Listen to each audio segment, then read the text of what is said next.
ఆ మాజీ ఎమ్మెల్యే ఒంటరవుతున్నారా? తాను సైకి చేస్తే అంతా వచ్చేస్తారనే భ్రమల్లో బతికేస్తున్నారా? తల్లిలాంటి పార్టీని వీడి ఆయన పెద్ద తప్పే చేశారా? జిల్లా కేడర్ అంతా తన వెనుకే ఉందనుకుంటే అంత సీన్ లేదని అర్థమైపోయిందే.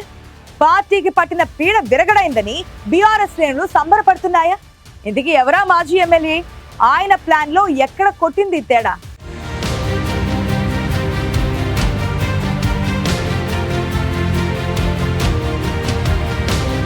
వాపుకి బలుపుకి చాలా తేడా ఉంటుంది. ఆ తేడా తెలియకపోతే రాజకీయాల్లో ఎవరైనా సెల్ఫ్ గోల్ చేసుకున్నట్లే. పాలమూరులో 10 ఏళ్లు నా మాటే శాసనం అన్న నాయకుడికి అది ఇప్పుడు స్వానుభవం అవుతోంది. 2023 ఎన్నికల్లో అచ్చంపేట నియోజకవర్గం నుంచి బీఆర్ఎస్ నుంచి పోటీ చేసి ఓడిపోయాక ఆ మాజీ ఎమ్మెల్యే వెనక్కి తీసుకోలేని రాంగ్ స్టెప్ వేశారనే చర్చ మొదలైంది. 2014-19 ఎన్నికల్లో బీఆర్ఎస్ పార్టీ నుంచి అచ్చంపేట ఎమ్మెల్యేగా గెలిచిన గువ్వల బాలరాజుకు అధిష్టానం ప్రత్యేక స్థానం కల్పించింది. రెండోసారి గెలిచాక బాలరాజుకు ప్రభుత్వ పదవి కట్టబెట్టింది. దాంతోపాటు నాగర్ కర్నూలు జిల్లా అధ్యక్షుడిగా గువ్వల బాలరాజుకు అవకాశం కల్పించారు కేసీఆర్. దీంతో 10 ఏళ్ల పాటు అచ్చంపేట నియోజకవర్గంలో ఏకఛత్రాధిపత్యంగా తన హవా కొనసాగించారు గువ్వల.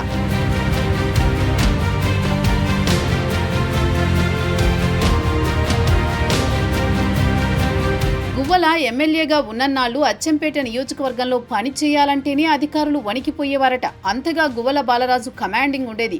దీంతో పాటు బీఆర్ఎస్ పార్టీని ఎవరైనా ప్రశ్నిస్తే, విమర్శిస్తే వారితో కయ్యానికి కాలు దువ్వేవారు గువ్వల. ఇలా పార్టీకి నిఖార్సైన నిబద్ధత గల ఎమ్మెల్యేగా అచ్చంపేట ప్రజల మన్ననలు చూరగొన్నారు బాలరాజు. పార్టీ కార్యకర్తలకు అందుబాటులో ఉంటూ అచ్చంపేట నియోజకవర్గంలో బలమైన నాయకుడిగా ఎదిగారు. కానీ 2023 ఎన్నికలలో ఓడిపోయినప్పటి నుంచి అచ్చంపేట కార్యకర్తలకు అందుబాటులో లేకుండా చుట్టపు చూపుగా జిల్లాకొచ్చి వెళ్లేవారు. ఫోన్లు చేసినా గువ్వల స్పందించడం లేదంటూ సీనియర్ నాయకులు పార్టీ అధిష్టానానికి పలుమార్లు ఫిర్యాదు చేశారు. అయినా గువ్వల బాలరాజు మనస్తత్వం తెలిసిన రాష్ట్ర అధినాయకత్వం చూసి చూడనట్టే వదిలేసింది. ఉద్యమ నేపథ్యంతో పాటు అంకిత భావాన్ని గుర్తించి గువ్వలను హైకమాండ్ నెత్తిన పెట్టుకుంది. సొంత నియోజకవర్గం కాకపోయినా 2 సార్లు అచ్చంపేట టికెట్ ఇచ్చింది. అయితే తన వ్యక్తిగత చరిష్మాతోనే 2 సార్లు ఎమ్మెల్యేగా గెలిచాననే ధీమాతో ఉన్నారట గువ్వల బాలరాజు.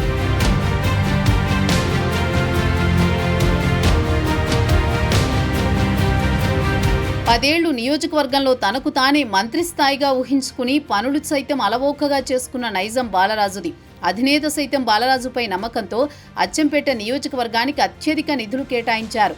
పార్టీలో తన మాటే నెగ్గుతుందని అప్పట్లో మంత్రులుగా ఉన్న నిరంజన్ రెడ్డి, శ్రీనివాస్ గౌడ్ని కూడా లెక్క చేసేవారు కాదట అచ్చంపేట మాజీ ఎమ్మెల్యే. బీఆర్ఎస్లో అంతగా చెలాయించుకున్న గువ్వల అనూహ్యంగా పార్టీకి రాజీనామా చేయడంతో అచ్చంపేట ప్రజలను, పార్టీ కార్యకర్తలను ఆశ్చర్యపరిచింది. గులాబీ శ్రేణులు తీవ్ర అసహనం వ్యక్తం చేస్తున్నాయి. కానీ గువ్వల మాత్రం బీఆర్ఎస్ క్యాడర్ అంతా తన వెంటే ఉందన్న అభిప్రాయంతో ఉన్నారు. ఓ జాతీయ పార్టీలో చేరుతున్నానని అనుచరులతో ఫోన్లో మాట్లాడుతూ బీఆర్ఎస్పై తీవ్ర అసహనం వ్యక్తం చేశారట గువ్వల. పార్టీలో తనకు ప్రాధాన్యం లేదని, తన మాట చెల్లడం లేదని రాజీనామా చేస్తున్నానని చెప్పడంతో ఏరు దాటాక తెప్ప తగలేయడం అంటే ఇదేనని బీఆర్ఎస్ శ్రేణులు చెవులు కొరుక్కుంటున్నాయి.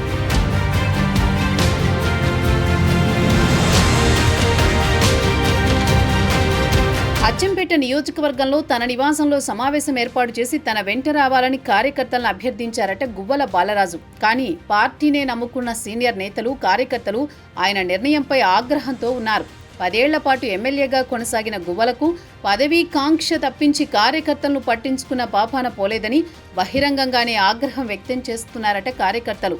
తాము గువ్వల వెంట వెళ్లే ప్రసక్తే లేదని, బీఆర్ఎస్తోనే కొనసాగుతామని కరాఖండిగా చెప్పడం గువ్వలకు ఊహించని షాకే అని రాజకీయ ప్రత్యర్థుల్లో కూడా చర్చ జరుగుతోంది. గువ్వల పార్టీకి రాజీనామా చేయడం ఉమ్మడి పాలమూరు జిల్లాలోని బీఆర్ఎస్ మాజీ ఎమ్మెల్యేలు, మాజీ మంత్రులు ఘాటుగా స్పందించారు.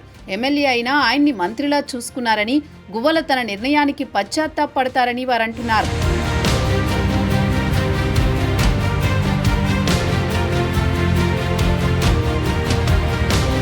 ఉమ్మడి పాలమూరు జిల్లాకే చెందిన మరో 3-4 మాజీ ఎమ్మెల్యేలు తనతో వస్తారని లీకేజీలు ఇస్తున్నారట గువ్వల. ఇది సామాజిక మాధ్యమాల్లో వైరల్ కావడంతో ఉమ్మడి జిల్లా మాజీ ఎమ్మెల్యేలు సైతం ప్రెస్ మీట్లు పెట్టి మరీ గువ్వలపై దుమ్మెత్తి పోస్తున్నారు. నాగర్ కర్నూలు మాజీ ఎమ్మెల్యే మర్రి జనార్దన్ రెడ్డి సైతం ప్రాణమున్నంత వరకు బీఆర్ఎస్లోనే కొనసాగుతానని కుండబద్దలు కొట్టినట్టు చెబుతున్నారు. దీంతో పాటు అచ్చంపేట సీనియర్ నేతలు సైతం బీఆర్ఎస్లోనే ఉంటామని, బాలరాజు వెంట ఒక్క కార్యకర్త కూడా వెళ్లడని ధీమా వ్యక్తం చేస్తున్నారు. మాజీ మంత్రులు శ్రీనివాస్ గౌడ్, నిరంజన్ రెడ్డి, డాక్టర్ లక్ష్మారెడ్డి సైతం పార్టీని విడిచే ప్రసక్తే లేదని స్పష్టం చేస్తున్నారు. అందరూ ఇదే మాట చెబుతున్నా గువ్వల మాత్రం క్యాడర్ మొత్తం తనతోనే ఉందని చెప్పుకుంటున్నారన్న ప్రచారం జోరందుకుంది.